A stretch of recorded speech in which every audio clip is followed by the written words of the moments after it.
Hi guys, I'm Joe Stewart from Indiana. I'm here at Liberty to finish my degree and get a SPED license here in the state of Indiana. So that's why I started here at Liberty. I'm really excited about Liberty. It's the first success I've had after high school in the classroom.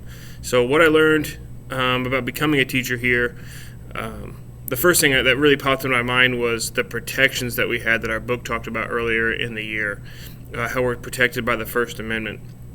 It said in our book that we're protected by the First Amendment. Teachers can express their personal opinions. However, they must not use this freedom to undermine authority and adversely affect the relationship in a school. So to me, what that meant was it really kind of says we can't talk about religion.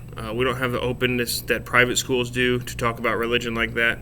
But to me, that's undermining authority of the separation of church and state. And then it said adversely affect the working relationship in a school. When I heard that, I kind of thought about maybe talking about our political views or what we thought about certain touchy subjects like abortion or climate change, things that have different broad ideas about them. So those are probably things I will not talk about in my classroom. I've also learned in this course that it's not always about the content that we teach or that we talk about.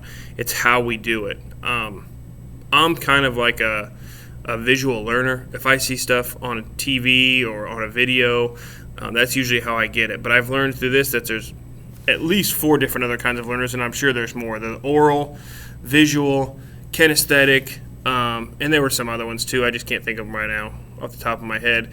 But I think that's the best way to probably show kids what we're trying to teach them is to show them in different ways.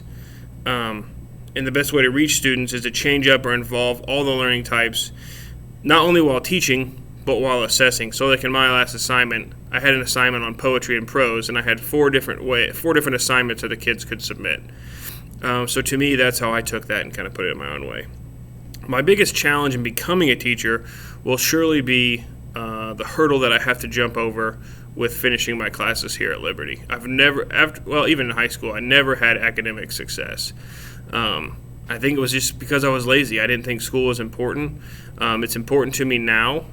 And you know what I keep coming back to was that first video that we watched. I don't know if we watched it in this class or another one, but about how Liberty was, how it got its start, how they would pray outside in the cold, and stuff like that. How it was real hard. It wasn't just an easy transition, and I haven't had any hard transitions yet.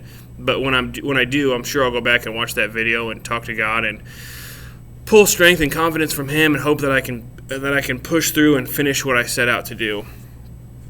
Talk about technology. I've been in the classroom most of my life, as much as the little academic success I've had. I've been in schools a long time. Until I was 18, I graduated here at the school I work at now, Perry Meridian.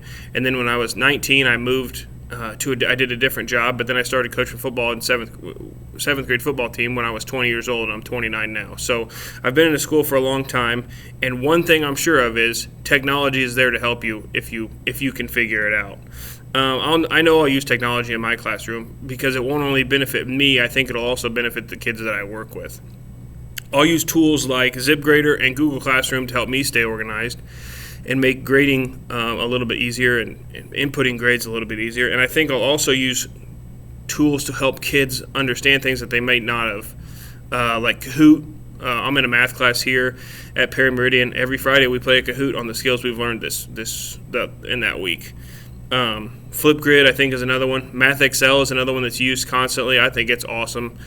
You go in and it works on specific skills, and you can finish the skills. And if you come across a problem that you may not be super confident in, you click show an example problem, and it pops up, and it kicks the grades right back to the teacher. It's really, really simple, and I like it a lot. So I'm not sure exactly what subject I'm going to teach. I hope to be in math because that's what I feel most comfortable with, but who knows where I'll be, 3 years down the line when I graduate. I may fall in love with something else.